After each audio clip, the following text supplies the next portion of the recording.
الحمد لله نحمده ونستعينه ونستغفره ونعوذ بالله من شرور أنفسنا ومن سيئات أعمالنا. أشهد أن لا إله إلا الله وحده لا شريك له، وأشهد أن محمدًا عبده ورسوله صلى الله عليه وعلى آله وصحبه وسلم. اللهم صل على محمد وعلى آل محمد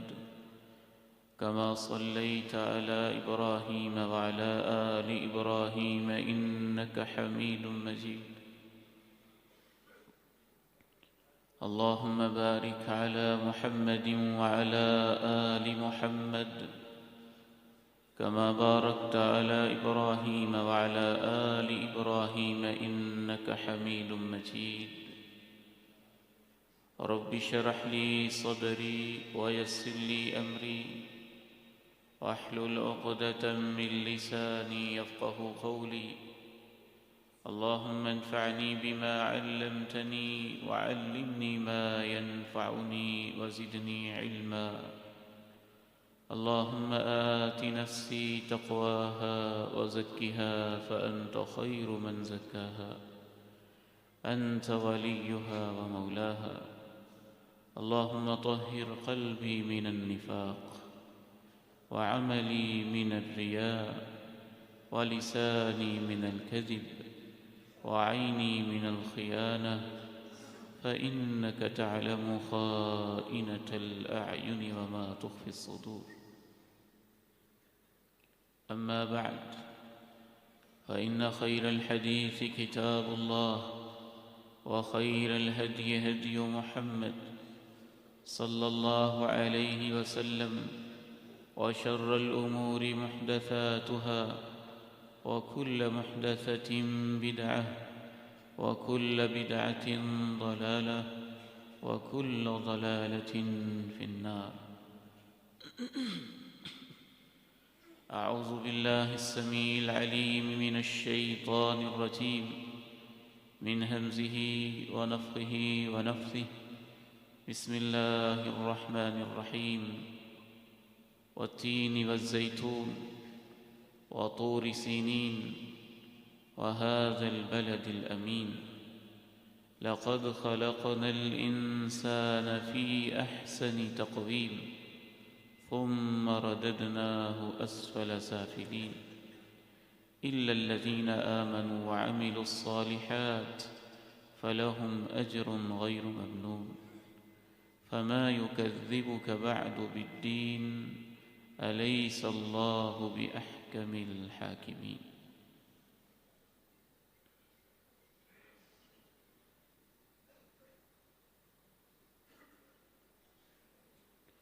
میں اور آپ امت کی سطح پر ایک بہت بڑے المیے کو اپنی آنکھوں سے دیکھ رہے ہیں. فلسطین، مسلمانوں کا بہتا ہوا خون، کٹے پھٹے ہوئے لاشیں، روتے بلبلاتے بچے، آہیں اور سسکیاں بھرتی ہوئی مائیں، حتیٰ کہ ہسپتال کے بیڈز کے اوپر لیٹے ہوئے مریضوں کے اوپر بھی بمباری. اس صورتحال میں درد دل رکھنے والا ہر مسلمان پریشان بھی ہوتا ہے، سوچتا ہے، جاننا بھی چاہتا ہے کہ فلسطین اور اسرائیل کا مسئلہ کیا ہے، کیسے شروع ہوا ہے، شریعت میں اس کا حل کیا ہے، اس حوالے سے ہمارا فرض کیا ہے، اور ہم کیا خدمات یا کیا ذمہ داریاں اس حوالے سے پیش کر سکتے ہیں. موضوع طویل بھی ہے اور اہم بھی. کوشش کروں گا کہ اس کی بنیادی چیزیں آپ کے سامنے دو ٹوک تاریخ اور قرآن و سنت کی روشنی میں اس انداز سے پیش کر دی جائیں کہ کم از کم علم کی حد تک اور شرعی و تاریخی معلومات کی حد تک آپ کے سامنے یہ مسئلہ روز روشن کی طرح واضح ہو جائے، اور جو ذمہ داریاں ہمارے اوپر عائد ہوتی ہیں ان کا احساس بیدار بھی ہو جائے اور ان کو ادا کرنے کی اللہ ہمیں توفیق بھی نصیب فرماتے۔ فلسطین سرزمین شام کے ایک ملک کا نام ہے۔ شام ایک وسیع پیمانے پہ علاقہ اور اس کے اندر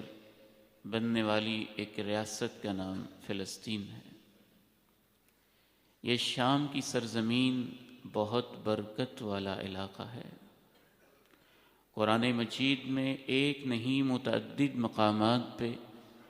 خصوصی طور پہ اس علاقے کو 2 ٹائٹل دیے گئے ہیں، مبارک علاقہ ہے اور مقدس علاقہ ہے۔ مبارک بھی ہے، مقدس بھی ہے۔ مبارک میں برکت کا عنصر ہے، ایمان میں برکت، خیرات میں برکت، ہر چیز میں برکت۔ مقدس میں احترام اور تعظیم کا عنصر ہے۔ سبحان الذی اسری بعبدہ لیلا من المسجد الحرام، پاک ہے وہ ہستی جس نے اپنے بندے کو رات کے ایک حصے میں سیر کروائی مسجد حرام سے الی المسجد الاقصی، مسجد اقصی تک۔ آگے کیا کہا؟ الذی بارکنا حولہ، وہ مسجد اقصی جس کے ارد گرد کے علاقے میں ہم نے برکتیں رکھی ہوئی ہیں۔ یہ ارض مبارک ہے اور یہ ارض مقدس بھی ہے۔ یہ ایسی بابرکت سرزمین ہے اور ایسا بابرکت علاقہ ہے کہ حضرت ابراہیم علیہ السلام کی دعوتی کاوشوں کا مرکز، ان کا آبائی علاقہ تو عراق تھا۔ عراق بت پرستی کے اندر مبتلا تھا۔ توحید کی خاطر وہاں سے ہجرت کی تو سرزمین شام میں تشریف لائے، اور پھر اسی علاقے کے اندر انہوں نے زندگی کا بہت سارا حصہ گزارا۔ بیچ میں اللہ کے حکم سے اپنی اولاد کو مکہ مکرمہ چھوڑ کے آئے، لیکن پھر واپس اسی علاقے میں آئے، اور آج بھی اسی علاقے کے ایک شہر کا نام الخلیل ہے جہاں حضرت ابراہیم علیہ السلام مدفون ہے۔ یہ انبیاء کی سرزمین ہے، آثار مقدسہ کی سرزمین ہے۔ یہ ایسا بابرکت اور مقدس علاقہ ہے کہ حضرت ابراہیم علیہ السلام کے بعد جناب موسیٰ علیہ السلام کی دعوتیں بھی اسی سرزمین کے اندر رہیں۔ اللہ رب العزت نے حضرت ابراہیم کے بیٹوں کو بہت برکت دی، ان کو بادشاہت بھی دی، سلطنت بھی دی، اور بہت کچھ عنایت کیا۔ حضرت ابراہیم علیہ السلام کے بیٹوں میں سے ایک بیٹے ہی کا ٹائٹل اسرائیل ہے۔ تو اسرائیل کی اولاد کو اللہ رب العزت نے بہت ساری برکتوں کے ساتھ نوازا، ان کو حکمرانی اور سلطنت، زمین کے اندر قوت اور تمکین عنایت فرمائی، لیکن آہستہ آہستہ وہ اللہ کے ساتھ کیے ہوئے وعدوں سے پھر گئے۔ پھر ان کے اوپر غلامی کا دور آیا۔ جب غلامی کا دور آیا تو وہ بھی ایسا آیا کہ اللہ نے ان لوگوں کے اوپر فرعون جیسے حکمران کو مسلط کر دیا۔ مصر میں جو بنی اسرائیل آباد تھے تو فرعون ان کے اوپر کیا کیا ظلم کرتا تھا، اس کی داستانیں بھی قرآن مجید کے اندر لکھی ہوئی ہیں۔ ہر پیدا ہونے والے بچے کو ذبح کر دیتا تھا، عورتوں کو زندہ رکھتا تھا کام کے لیے، نوکری کے لیے، چاکری کے لیے، خدمت کے لیے۔ اللہ رب العزت نے اس کے مظالم سے نجات دلوانے کے لیے اور ان کو بچھڑے کی پوجا سے، بت پرستی سے اور شرک سے نکالنے کے لیے حضرت موسیٰ علیہ السلام کو مبعوث کیا۔ حضرت موسیٰ علیہ السلام جب مبعوث ہوئے تو ان کی شریعت میں جہاد کا بھی حکم آیا، لیکن یہ لوگ سود میں، پیسے میں، دولت میں، دنیا کی محبت میں اتنے مست تھے کہ جب حضرت موسیٰ علیہ السلام نے کہا کہ وہ علاقہ جو تمہارے لیے بڑا مقدس اور قابل احترام ہے، میرے ساتھ آؤ اور اس علاقے میں جا کے جہاد کرو، اللہ تمہیں فتح نصیب فرمائے گا۔ تو ان ظالم یہودیوں نے دو ٹوک کہا، اذهب انت وربك فقاتلا انا هاهنا قاعدون، موسیٰ تو جانے، تیرا رب جانے، جہاد کرنے جاؤ، ہم تو ادھر بیٹھے ہوئے ہیں، ہمارے اندر جہاد کی کوئی سکت اور کوئی ہمت نہیں ہے۔ جناب موسیٰ علیہ السلام کے بعد کچھ لوگ قابل جو اصلاح تھے ان کی اصلاح ہوئی، اور باقی یہود کے لوگ ایسے بگڑے کہ پھر اسی علاقے میں ان کو سمجھانے کے لیے بڑے بڑے انبیاء آتے رہے، ہزاروں کی تعداد میں انبیاء آئے۔ بعض روایات سے تو پتہ چلتا ہے کہ اتنی کثیر تعداد کے اندر انبیاء آئے کہ سینکڑوں انبیاء کو ان ظالموں نے شہید کر دیا، اور ان کی شہادت کا تذکرہ بھی اجمالی طور پر قرآن مجید میں ہے۔ جب نبی علیہ السلام نے ان کو اپنے اوپر ایمان لانے کا کہا تو یہودیوں نے یہ جواب دیا تھا کہ ہم آپ پر کیوں ایمان لائیں، ہم تو اس کتاب پہ لائیں گے جو ہمارے اوپر تورات نازل کی گئی ہے۔ تو اللہ نے ایک بڑا خوبصورت جواب دیا، قل فلم تقتلون انبیاء اللہ من قبل، اگر تمہارا اتنا ہی ایمان کا دعویٰ ہے تو جو اسی کتاب کے اوپر تبلیغ کرنے کے لیے انبیاء آتے تھے تم ان کو کیوں قتل کرتے رہے ہو؟ تم نے تو ان انبیاء کو بھی شہید کیا جو تورات ہی کی تبلیغ کرتے تھے، اسی کتاب مقدس کی تبلیغ کرتے تھے۔ حتیٰ کہ آج بھی بائبل کے اندر بھی ان کے ظلم و ستم لکھے ہوئے ہیں جو اس سرزمین اور اس علاقے کے اندر یہودیوں نے شروع ہی سے کیے۔ آج بھی بائبل اٹھا کے دیکھیے، اس میں لکھا ہے جناب زکریا علیہ السلام نے جب ان کو تبلیغ کی تو اسی سرزمین میں بیت المقدس کے بالکل سامنے پتھر مار مار کے ان کو شہید کر دیا گیا۔ جناب یحییٰ علیہ السلام نے جب ان کو تبلیغ کی تو اسی سرزمین میں، فلسطین اور شام ہی کی سرزمین میں، انہوں نے ایک فاحشہ، بدکارہ، بے حیا عورت کے کہنے پہ ان کے ایک حکمران نے جناب یحییٰ علیہ السلام کے سر کو قلم کر کے تھال میں رکھ کے اسے تحفے کے طور پہ بھیجا۔ اسی سرزمین میں جب جناب عیسیٰ علیہ السلام نے ان کو تبلیغ کی تو وقت کے ایک بادشاہ نے اس کے اوپر، ایک عظیم پیغمبر کے اوپر ناجائز مقدمہ دائر کیا۔ یہودیوں کی نفسیات بھی کھل کے سامنے آ رہی ہے کہ ان کو فحاشی سے کتنی محبت ہے کہ اس کی خاطر ایک نبی کا سر قلم کر دیا، اپنے مفادات کو کس قدر عزیز رکھتے ہیں کہ جناب زکریا علیہ السلام کو بیت المقدس کے عین سامنے پتھر مار مار کے شہید کر دیا۔ جناب عیسیٰ علیہ السلام کے اوپر ناجائز مقدمہ، جو انبیاء کے اوپر مقدمے کر سکتے ہیں ان کے لیے عام لوگ کیا معنی رکھتے ہیں۔ جناب عیسیٰ علیہ السلام کے اوپر مقدمہ قائم کیا، اور اس وقت کے بادشاہ نے عید والے دن پوچھا، میری جیل کے اندر 2 بڑے اہم قیدی ہیں، ایک برابا ڈاکو ہے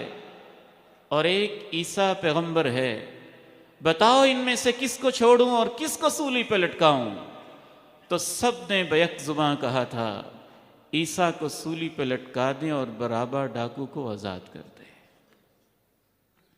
جناب عیسیٰ علیہ السلام کو سولی پہ لٹکانے کی کوشش کی، اللہ رب العزت نے کہا وَمَا قَتَلُوهُ وَمَا صَلَبُوهُ، نہ ان کو مار سکے نہ ان کو سولی پہ لٹکا سکے، اللہ نے ان کو اپنی طرف اٹھا لیا، زندہ اٹھا لیا اور ان کو بچا لیا، ان کی حفاظت فرما لی۔ لیکن ان ظالموں نے اپنے طور پہ جناب عیسیٰ ہی جیسے کسی شخص کو سولی پہ لٹکا کے شرمندہ نہیں ہوئے۔ قرآن مجید کہتا ہے اِنَّا قَتَلْنَا الْمَسِيحَ عِيسَى ابْنَ مَرْيَمَ، بڑے فخر سے کہا ہم نے عیسیٰ بن مریم کا کام تمام کر دیا۔ اسی سرزمین میں اللہ رب العزت نے دوسری طرف ایسی برکت بھی رکھی ہے کہ جناب موسیٰ علیہ السلام نے اللہ رب العزت سے دعا کی کہ یا اللہ جب میری موت کا وقت آئے تو مجھے شام کے علاقے کے اندر موت دینا، بیت المقدس کے قریب موت دینا۔ اور اسی سرزمین میں جب مسجد اقصیٰ کی بنیاد رکھی گئی اور جناب داؤد علیہ السلام، جناب سلیمان علیہ السلام، ان جیسے انبیاء بھی اپنے مبارک قدم اسی سرزمین کے اندر رکھتے رہے، اور جناب سلیمان علیہ السلام کی نگرانی میں جب مسجد اقصیٰ کی تعمیر ہوئی تو انہوں نے اللہ سے یہ 3 دعائیں کی، 2 اللہ نے پوری کر دیں اور تیسرے کے بارے میں اللہ کے پیارے نبی علیہ السلام نے کہا مجھے امید ہے کہ وہ بھی پوری ہو گئی۔ انہوں نے دعا کی تھی کہ اللہ جو شخص بھی جو میں نے گھر تیرے نام پہ بنایا ہے اس میں آ کے 2 رکعت پڑھ لے تو اس کے گناہوں کو ایسے معاف کر دینا جیسے ماں کے پیٹ سے آج پیدا ہوا۔ اس علاقے میں وقتاً فوقتاً یہودی آباد رہے اور یہودیوں سے پہلے کنعانی آباد رہے، عرب کچھ قبائل آباد رہے جن کے باقاعدہ تاریخی طور پہ حضرت عیسیٰ علیہ السلام کی آمد سے بھی 2500 سال پہلے وہ یہاں آباد ہوئے۔ یہودی کبھی خود نقل مکانی کرتے رہے، چھوڑ کے جاتے رہے، کبھی بھاگتے رہے، انبیاء کو شہید کرتے رہے، جرم کی داستانیں رقم کرتے رہے، آہستہ آہستہ چلتے چلاتے اس کے اوپر عیسائی حکمران ہوئے۔ رومن امپائر میں عیسائی حکمران تھے۔ اللہ کے نبی علیہ السلام جب تشریف لائے تو اس علاقے میں رومن امپائر کا تسلط تھا، اور آپ علیہ السلام نے اپنی زندگی میں ہی خوشخبری دے دی تھی اس وقت تک قیامت قائم نہیں ہوگی جب تک بیت المقدس مسلمانوں کے ہاتھ میں نہیں آ جائے گا۔ اور خود تورات کے اندر بھی لکھا ہوا تھا کہ آخری ایک امت، ان کا حکمران، یہ اس کا رنگ، یہ اس کی سادگی، یہ اس کا انداز، جب وہ آئے گا تو بیت المقدس پھر اس کے حوالے کر دینا۔ نبی علیہ السلام کے ساتھ بھی جو یہود نے دشمنی کی، انسانی تاریخ میں اس کی مثال نہیں ملتی۔ انبیاء پہ تہمتیں لگانا ان کی فطرت، نیک لوگوں پہ نجائز مقدمے قائم کرنا ان کی عادت، سود کھانا ان کی معیشت، جھوٹا پروپیگنڈا کرنا ان کا کاروبار اور بزنس، یہ باتیں تو قرآن میں لکھی ہوئی ہیں۔ مختلف آیات میں یہودیوں کی پوری نفسیات کا تجزیہ کیا، بلکہ اللہ رب العزت نے تو پوری اسلامی تاریخ میں سب سے بڑا دشمن مسلمانوں کا 2 طبقوں کو قرار دیا۔ لَتَجِدَنَّ أَشَدَّ النَّاسِ عَدَاوَةً لِلَّذِينَ آمَنُوا الْيَهُودَ وَالَّذِينَ أَشْرَكُوا، ایمان والوں کے سب سے سخت دشمن یہودی ہیں اور مشرک لوگ ہیں۔ بہرحال اللہ کے نبی علیہ السلام کی پیشین گوئی پوری ہوئی۔ 16 ہجری میں حضرت عمر رضی اللہ تعالی عنہ کے مبارک دور میں بیت المقدس فتح ہوا اللہ کے خاص فضل و کرم سے۔ اس کے بعد تقریباً 10 صدیوں تک اکثر و بیشتر مسلمان بیت المقدس کی خدمت کرتے رہے، اس کو آباد کرتے رہے۔ دیگر اقوام کو، یہودیوں کو، عیسائیوں کو وہاں عبادت کی۔ کبھی ان کی شرارتوں کی وجہ سے ان پہ پابندی لگی، کبھی آزادی ملتی رہی۔ بیچ میں عیسائیوں کے ساتھ بیت المقدس ہی کی وجہ سے صلیبی جنگوں کا دور بھی آیا، ان کے پاس بھی کنٹرول گیا۔ صلاح الدین ایوبی نے پھر واپس بھی لیا، اور طویل عرصے تک مسلمان بیت المقدس کی خدمت میں لگے رہے۔ جدید دور جب شروع ہوا، برطانیہ اور فرانس اور بڑی بڑی طاقتوں نے جب پوری دنیا کے اوپر پوری دنیا کے وسائل کو ہتھیانے کے لیے اور پوری دنیا کے وسائل کو اپنے ملکوں میں لے جانے کے لیے لوٹنے کی کوشش کی، جس میں ہمارا بر صغیر بھی ان کے پاس چلا گیا، تو سرزمین شام کا علاقہ بھی عربوں کو تقسیم کر کے برطانیہ کی عملداری جب وہاں پہ ہوئی، تو برطانیہ نے فرانس کے ساتھ مل کے ایک عجیب سازش رچائی۔ ادھر سے ترکوں سے کہا کہ تم بڑے اعلیٰ ہو، عربوں سے کہا اسلام مسلمان کیا، عربی بڑی اعلیٰ نسل کے لوگ ہوتے ہیں، ان کو آپس میں تقسیم کیا۔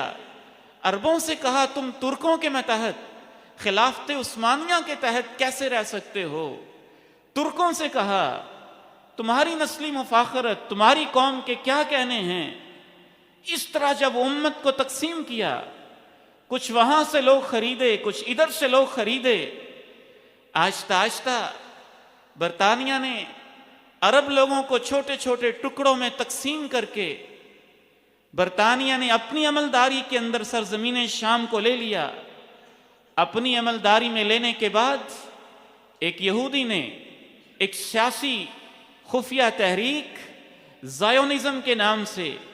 صہیونیت کے نام سے شروع کی، اور اس نے یہ خاکہ پیش کیا کہ یہودیوں کے پاس اپنی ریاست، اپنی اسٹیٹ اور اپنا ملک ہونا چاہیے۔ چونکہ وہ پوری دنیا میں تقسیم تھے، چند یہودی 50,000 کے قریب فلسطین میں رہتے تھے،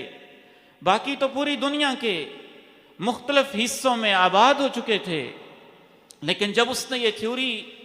یا یہ نظریہ پیش کیا، بین الاقوامی طاقتوں کو ساتھ میں لایا، برطانیہ اس کے ساتھ ملا، فرانس بھی ساتھ شامل ہوا، اس دور کی کمیونسٹ طاقتیں بھی ساتھ ہوئیں، گویا سرمایہ دارانہ طاقتیں بھی ساتھ ہو گئیں، اشتراکی قوتیں بھی ساتھ ہو گئیں، وقت کی بڑی طاقتیں بھی ساتھ ہو گئیں، اور ایک ایسے خوفناک طریقے سے فلسطینیوں کو وہاں سے آہستہ آہستہ نکالنے کا عمل اور اسرائیل کی ریاست کو آباد کرنے کا عمل شروع ہوا۔ آپ اندازہ کیجئے، اگر اس چھوٹے سے پلازے میں یا لاہور شہر کی گنجان آبادی کے اندر ایک تیسری طاقت یہ فیصلہ کر لے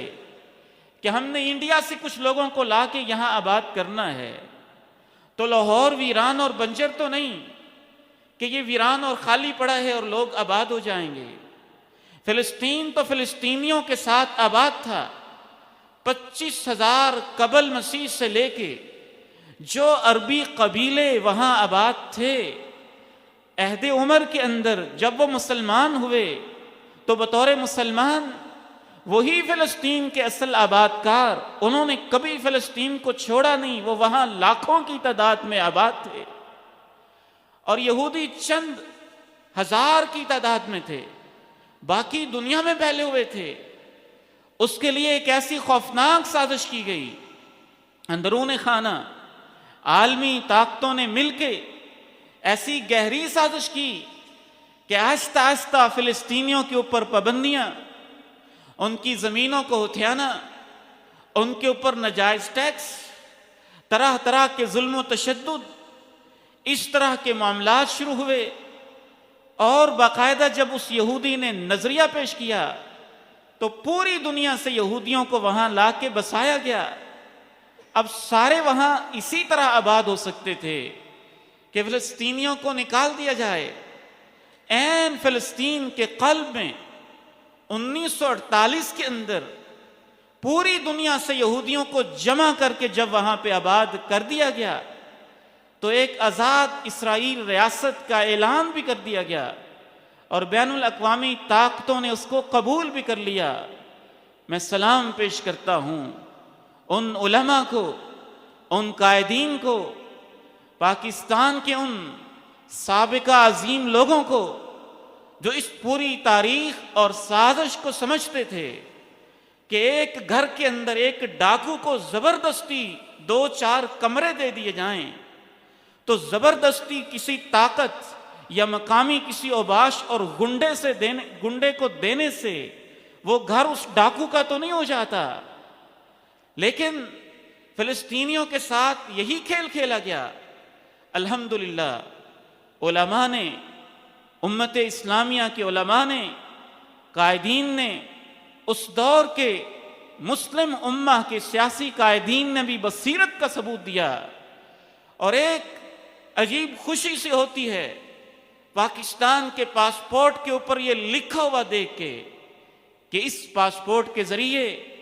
دنیا کے کسی خطے میں سفر کیا جا سکتا ہے، لیکن اسرائیل کی طرف سفر نہیں کیا جا سکتا، کیونکہ مسلم دنیا سمجھتی تھی کہ ایک ڈاکو ہے، فلسطینیوں کی آبادی میں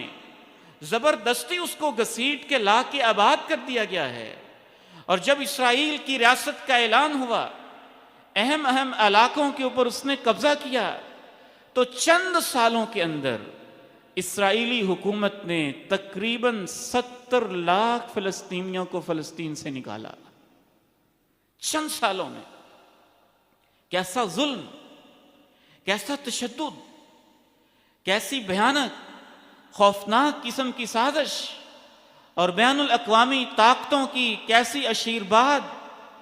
70 لاکھ فلسطینیوں کو وہاں سے جب نکال دیا گیا تو فلسطینیوں نے جہاد کا علم بلند کیا، انتفاضہ کی، جہاد کی تحریکیں شروع ہوئیں، حریت کی تحریکیں شروع ہوئیں۔ انہوں نے اپنی جانیں، اپنے بیٹے، اپنے بچے بیت المقدس، فلسطین کی آزادی کے لیے قربان کیے۔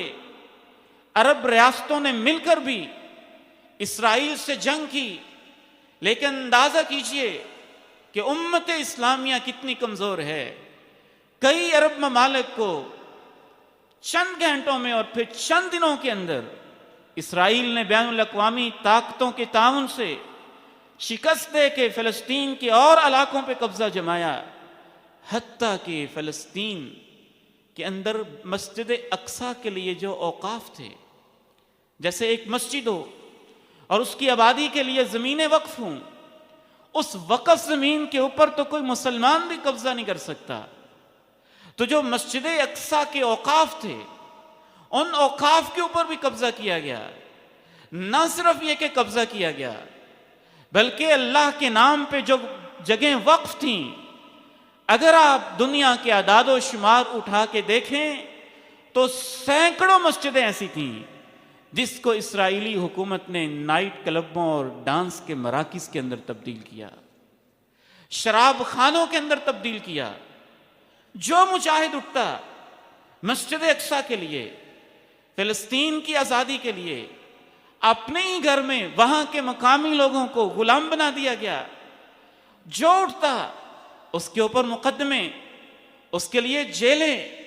اس کے لیے تشدد اور ایسا ظلم، ایسا جبر کہ بعض ایسے مجاہدین بھی تھے جن کو جہاد اور آزادی کی پاداش میں باقاعدہ ڈرل مشین بجلی کے اوپر چلا کے ان کی گردن کے اندر سراخ کیے گئے، سینوں میں سراخ کیے گئے۔ ظلم و ستم کی کون سی کہانی تھی جو لوگ فلسطین کے اندر رقم نہیں ہوئی، اسی پہ بس نہیں، پھر ایک عجیب و غریب دعویٰ کہ مسجد اقصیٰ کو ہم نے گرانا ہے۔ اندرون خانہ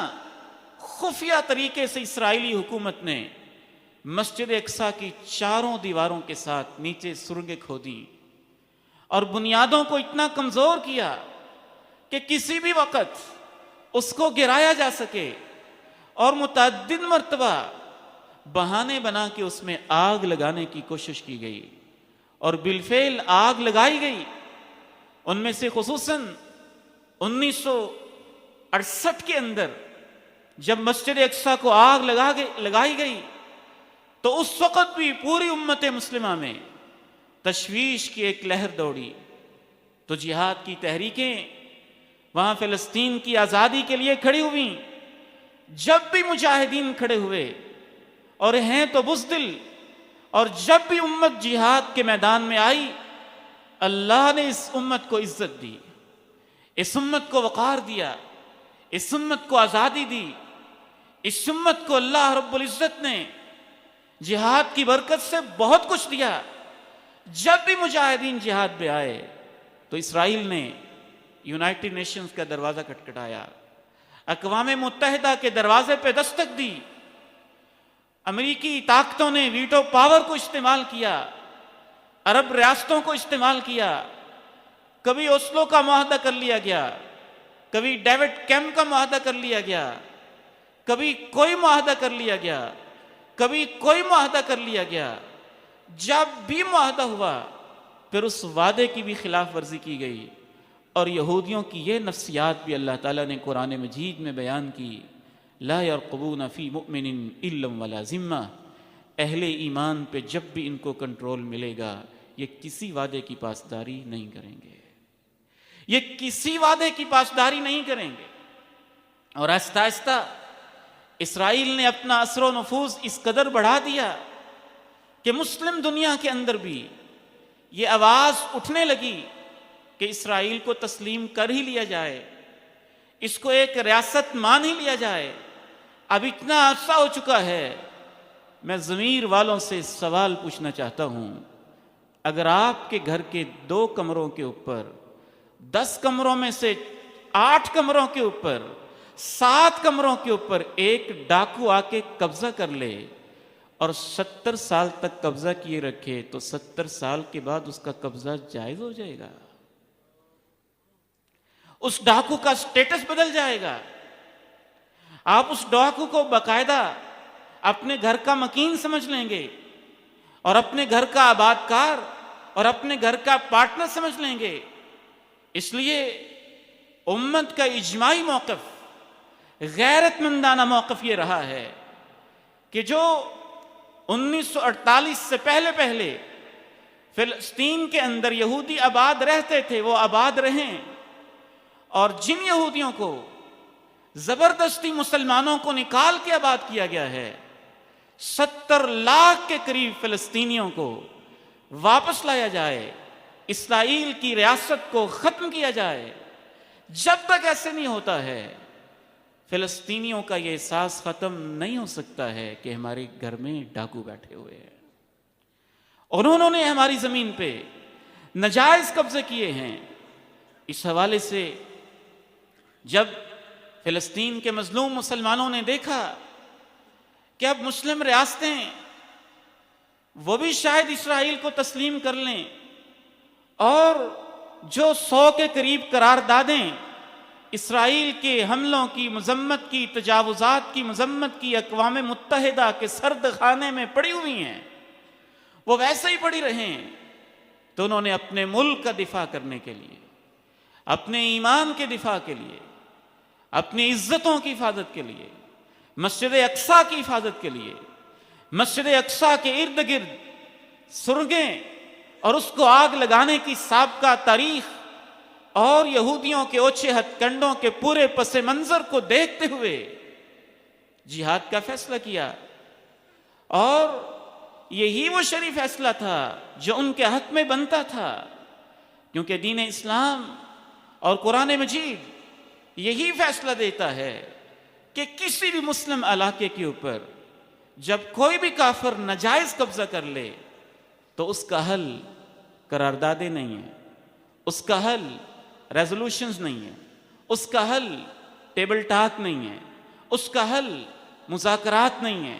اس کا حل بھیک مانگنا نہیں ہے، اس کا حل یہ نہیں ہے کہ آپ دائیں بائیں آئیں شائیں کرتے رہیں، اس کا حل ایک ہی قرآن مجید بتاتا ہے، اور وہ وہی حل ہے جو اللہ کے پیارے نبی نے اختیار کیا تھا، اور وہ جہاد فی سبیل اللہ ہے۔ امت اسلامیہ کی بے حسی کا عالم یہ ہے، اور امت اسلامیہ کی دنیا پرستی کا عالم یہ ہے، امت اسلامیہ کی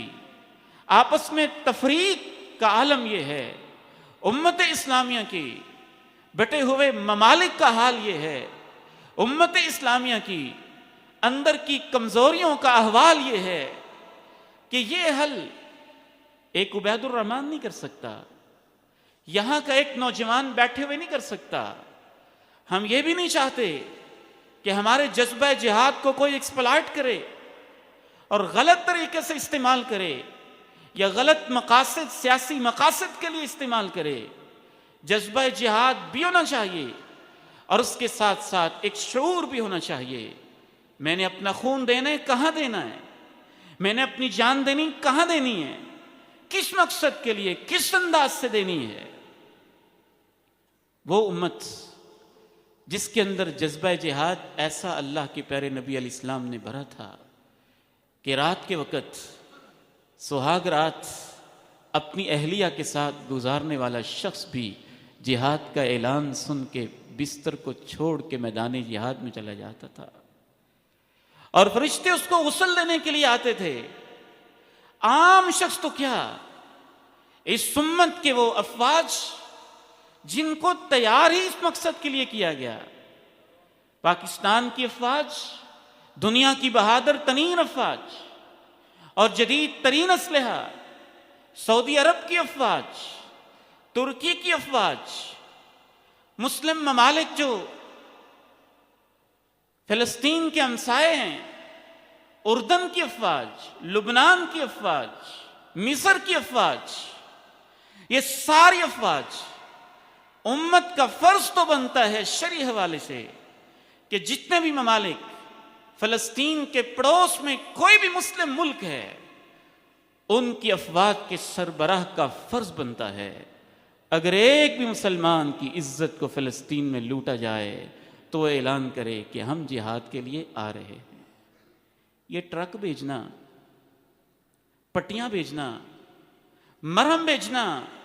یہ تو ہمارے جیسے کمزور لوگوں کا حل تو ہو سکتا ہے، ہمارے جیسے ضعیف و ناتواں کا یہ مسئلہ تو ہو سکتا ہے۔ مسئلہ تو اصل یہ ہے، ہمیں تو عالم کفر کو دیکھ کے بھی سمجھ نہ آئی۔ جب جہادی تحریکوں نے اسرائیل پہ حملہ کیا تو اس کے لیے امریکہ نے امدادی ٹرک بھیجے تھے یا بحری بیڑا بھیجا تھا، یا یہ کہا تھا کہ ہمارا اسلحہ بھی تمہارے لیے ہے، ہمارے جوان بھی تمہارے لیے ہیں؟ افسوس اس امت کی بیداری کا، فلسطین کی آزادی کا، مسجد اقصی کی آزادی کا، اور امت مسلمہ کی پریشانیوں کا جو بھی اس وقت ہم فیس کر رہے ہیں، ایک اہم ترین اس کی وجہ یہ نہیں ہے کہ ہماری معاشی حالت کمزور ہے۔ معاشی لحاظ سے پاکستان کے پاس وہ کچھ ہے جو دنیا میں شاید کسی کے پاس نہیں ہے۔ اس کی زمین سونا اگلتی ہے، اس کے چپے چپے کے اوپر ہریالی ہے، آسمانوں سے باتیں کرتے بلند و بالا پہاڑ ہمارے پاس ہیں، بلند ترین طاقتور ترین مرار رکھنے والے فوجی جوان ہمارے پاس ہیں، ایمان، تقوی، جہاد فی سبیل اللہ کا موٹو ہمارے پاس ہے، سب کچھ ہمارے پاس ہے۔ اگر ہمارے پاس نہیں ہے تو وہ ایمان نہیں ہے جو ہونا چاہیے تھا، وہ یقین نہیں ہے، اللہ کے ساتھ وہ تعلق نہیں ہے، قرآن مجید کی وہ حمیت نہیں ہے، وہ غیرت نہیں ہے، وہ امانت داری اور ایمانداری نہیں ہے۔ جس کی وجہ سے انسان کو جرأت ملتی ہے،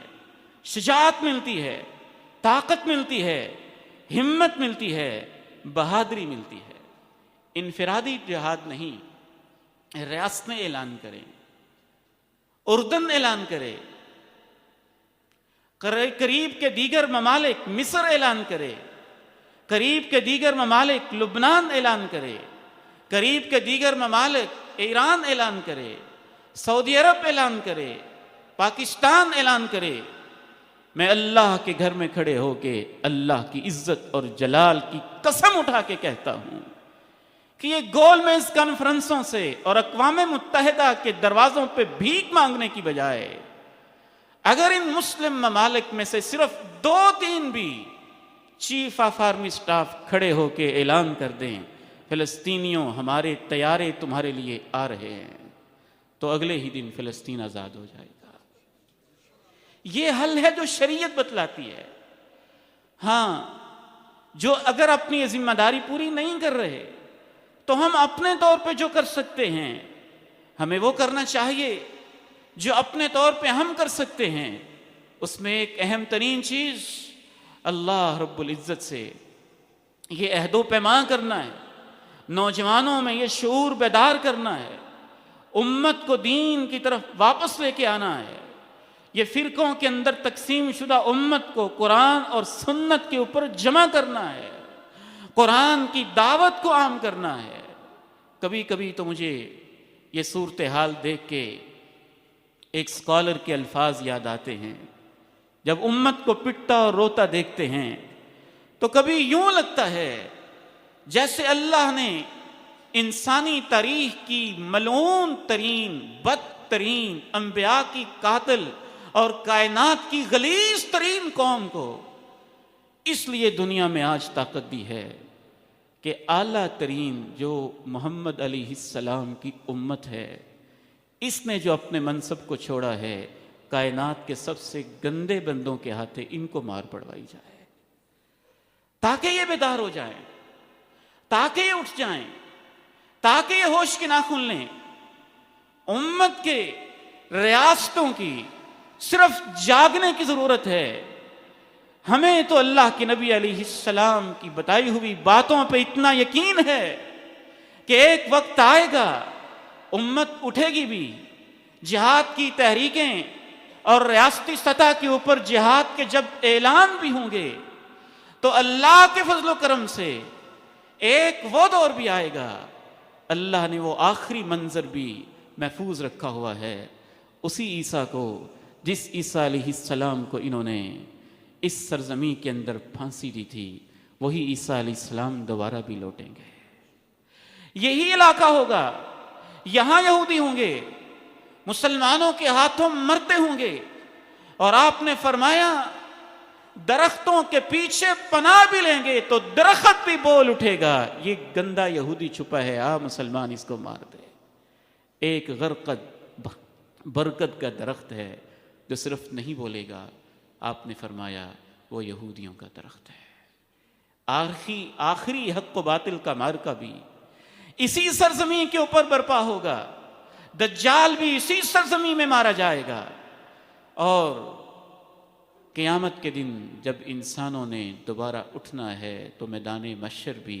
اکثر محدثین کے نزدیک اسی سرزمین کے اوپر ابتدائی طور پہ انسانوں کو جمع کیا جائے گا۔ آئیے ہم اپنے ایمان کی تجدید کریں،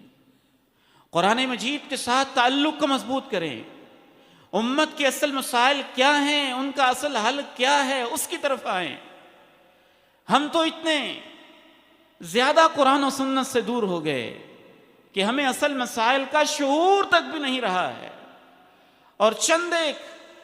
مظاہرے یا قراردادیں یا اقوام متحدہ کے دروازے پہ دستک حالات نے ثابت کر دیا ہے۔ کشمیر کے بارے میں اقوام متحدہ کی قراردادوں پہ کتنا عمل ہوا، فلسطین کے بارے میں اقوام متحدہ کی قراردادوں پہ کتنا عمل ہوا۔ میرا تو دل چاہتا ہے میں 2 ٹوک کہہ دوں، بالکل ایسے جیسے کسی سرمایہ دار نے اپنے گھر کے اندر ایک لونڈی ملازمہ اور نوکرانی رکھی ہو، اقوام متحدہ تو عالمی سرمایہ داروں نے اپنی لونڈی بنا کے رکھی ہوئی ہے کہ جب مقصد ہو اپنے مقصد کے لیے استعمال کر لیا جائے، جہاں کسی دوست کا تھوڑا بہت جا کے کام شام کرنا اس کے ذریعے کروا دیا جائے۔ امت کو جو اللہ نے اصل حل دیے ہیں ہمیں ان کی طرف آنا ہے۔ آج یہودی میڈیا کے اوپر، معیشت کے اوپر، ہر چیز کے اوپر قابض ہیں، متسلط ہیں۔ ہم اپنی سطح پہ شعور بیدار کریں، لوگوں کو قرآن مجید کے ساتھ جوڑیں، اور اگر کوئی ایسا بااعتماد ادارہ مل جاتا ہے جو وہاں کوئی تعاون پہنچا سکتا ہو تو اس پر بھی سوچا جا سکتا ہے۔ اور تیسرا حل مسلمان نوجوان کی تربیت ہے۔ ان کو موجودہ حالات کے بارے میں صحیح قرآنی شعور دینا ہے، قرآنی بنیادوں کے اوپر ان کی تربیت کرنا ہے۔ اور چوتھا حل مسلمانوں کو قریب کرنے کی کوشش کرنا ہے، ان کے اندر جس حد تک ممکن ہو ایک دوسرے کے لیے برداشت پیدا کرنا، رواداری پیدا کرنا، قرآن و سنت پہ ان کو جمع کرنا، توحید کی طرف ان کو لے کے آنا۔ اور آخری اہم ترین جو ہم کر سکتے ہیں وہ دعا ہے جو درد دل کے ساتھ کرنی چاہیے، لیکن دعا کا اثر بھی تب ہوتا ہے جب ساتھ دوا بھی ہو۔ مسلم حکمران اور مسلم افواج کے سربراہان فلسطین میں ان میں سے کوئی ایک دو ہی موجود ہوں۔ اللہ کے نبی علیہ السلام نے میدان بدر میں صحابہ کو اتار کے پھر ساری رات اللہ سے دعائیں کی تھیں، لیکن بہرحال پھر بھی دعا مسلمان کا ایک حق ہوتا ہے۔ اللہ کے نبی علیہ السلام کی سنت کے مطابق عام حالات میں بھی دعائیں کرنا، اور خصوصاً نماز میں، فرض نمازوں میں، باجماعت نماز میں آخری رکعت میں رکوع کے بعد ہاتھ اٹھا کے مظلوم مسلمانوں کے لیے دعا کرنا، جسے قنوت نازلہ کہا جاتا ہے، یہ بھی ان حالات میں اللہ کے پیارے نبی علیہ السلام کی سنت ہے۔ اللہ تعالیٰ سے دعا ہے کہ اللہ اپنے دین کو غلبہ نصیب فرمائے، اور ہم جیسے ناکارہ لوگوں کو اللہ اس کے لیے استعمال فرما لے۔ اللہ تعالیٰ ہماری جوانیوں کو پسند کر لے، ہمارے بیٹوں کو پسند کر لے، ہمارے گھر والوں کو اپنے دین کے لیے پسند کر لے، ہمارے وقت اور مال و جان کو